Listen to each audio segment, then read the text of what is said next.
Imaginez un plan qui semblait infaillible s'effondrer en quelques semaines. C'est exactement ce qui vient de se produire avec Donald Trump et les républicains MAGA. Leur tentative de redessiner les circonscriptions électorales au Texas, un mouvement stratégique censé leur garantir des sièges supplémentaires, a littéralement explosé en plein vol. Mais voilà le retournement. Au lieu de renforcer leur position, cette manœuvre pourrait bien leur coûter cher.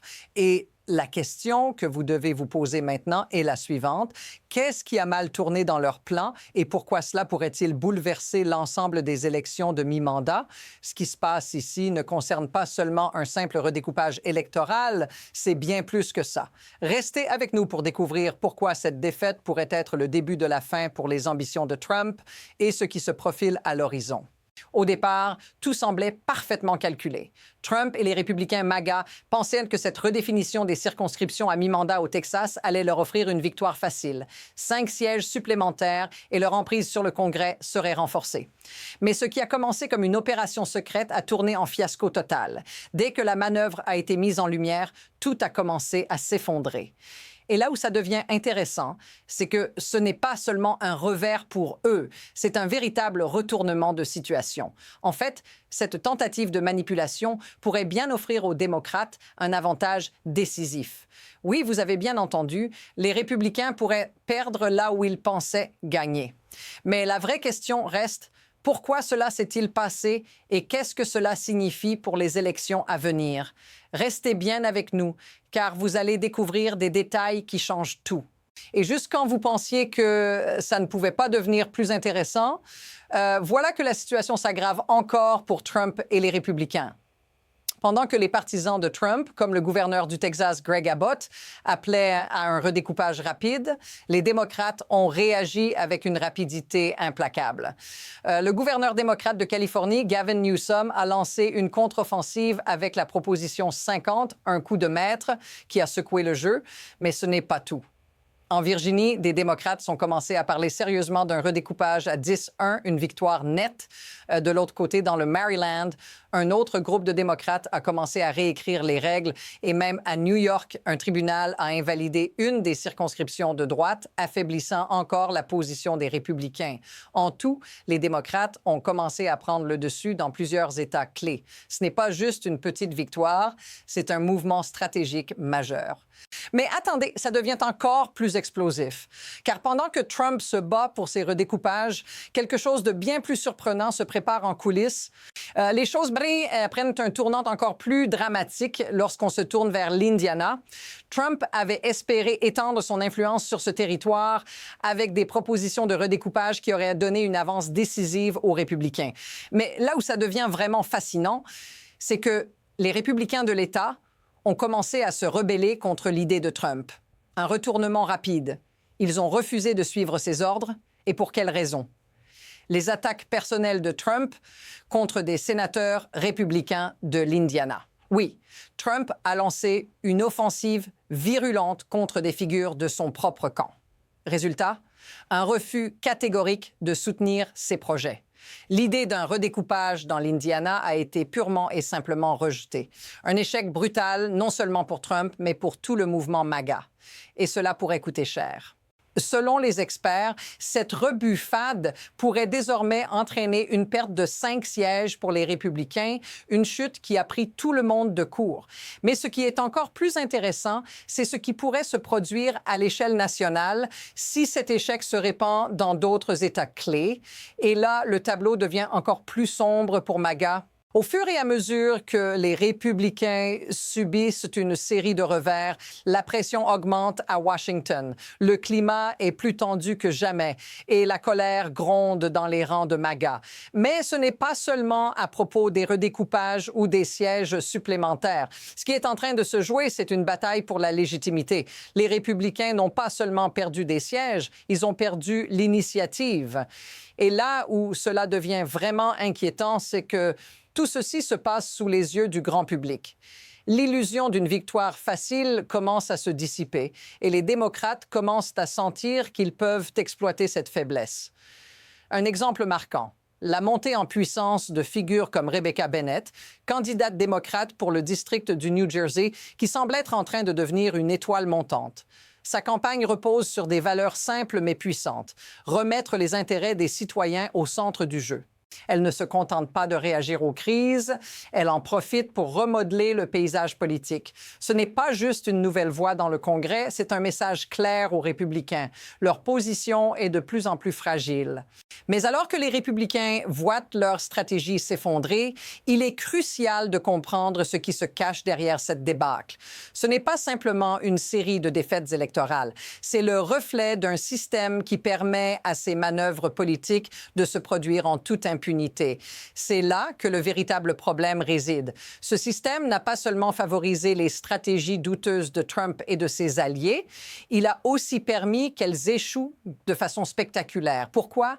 Parce que ces redécoupages ne sont pas un hasard. Ce sont des jeux de pouvoir motivés par des intérêts financiers et personnels. Les MAGA républicains savent que la manipulation des circonscriptions est leur meilleure chance de conserver leur emprise sur le Congrès. Mais voici l'ironie. Alors que ces manipulations semblaient fonctionner dans un passé proche, elles ne tiennent plus la route aujourd'hui. Le mécanisme est brisé.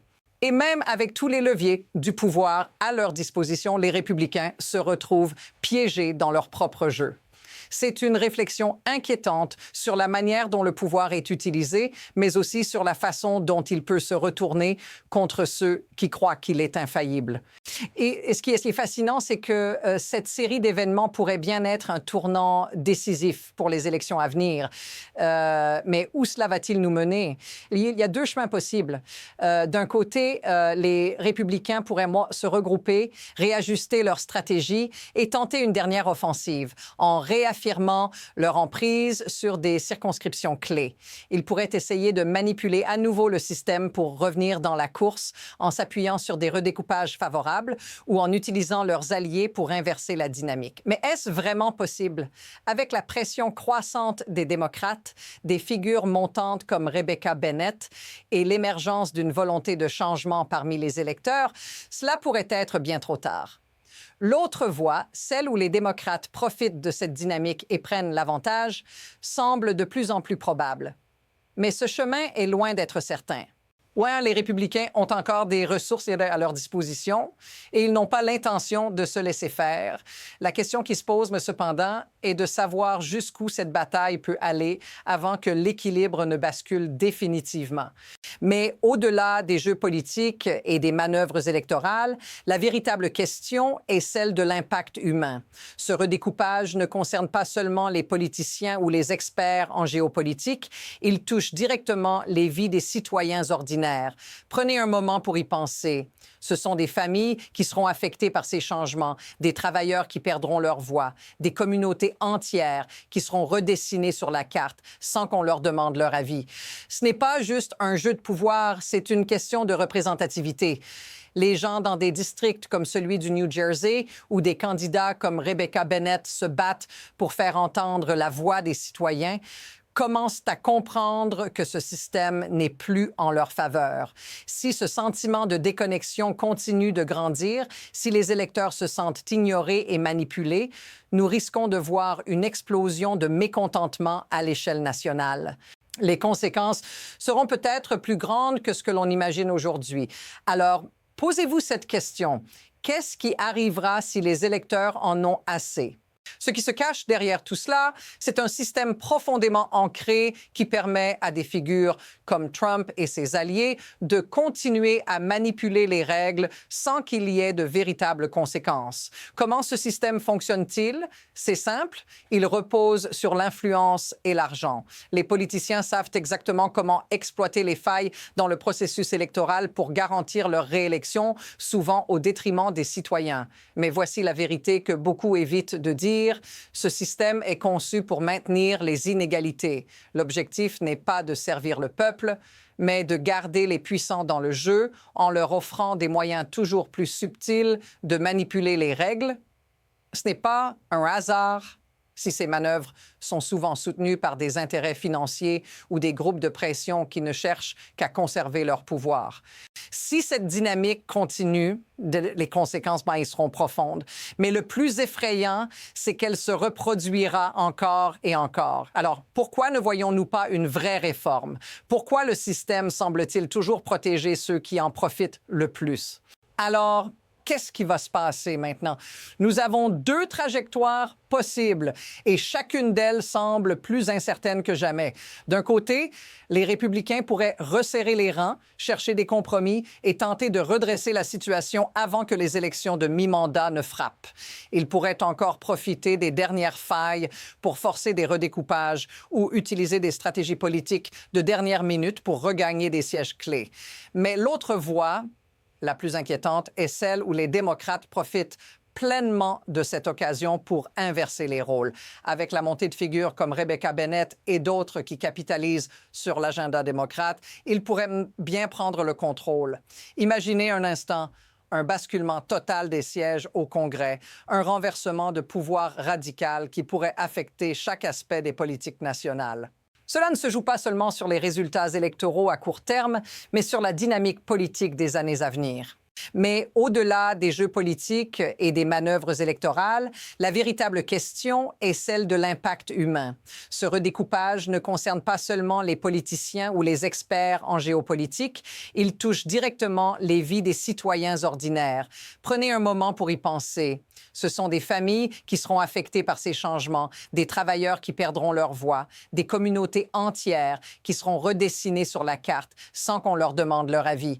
Ce n'est pas juste un jeu de pouvoir, c'est une question de représentativité. Les gens dans des districts comme celui du New Jersey, où des candidats comme Rebecca Bennett se battent pour faire entendre la voix des citoyens, commencent à comprendre que ce système n'est plus en leur faveur.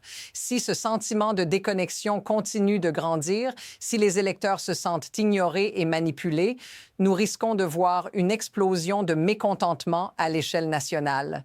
Les conséquences seront peut-être plus grandes que ce que l'on imagine aujourd'hui. Alors, posez-vous cette question.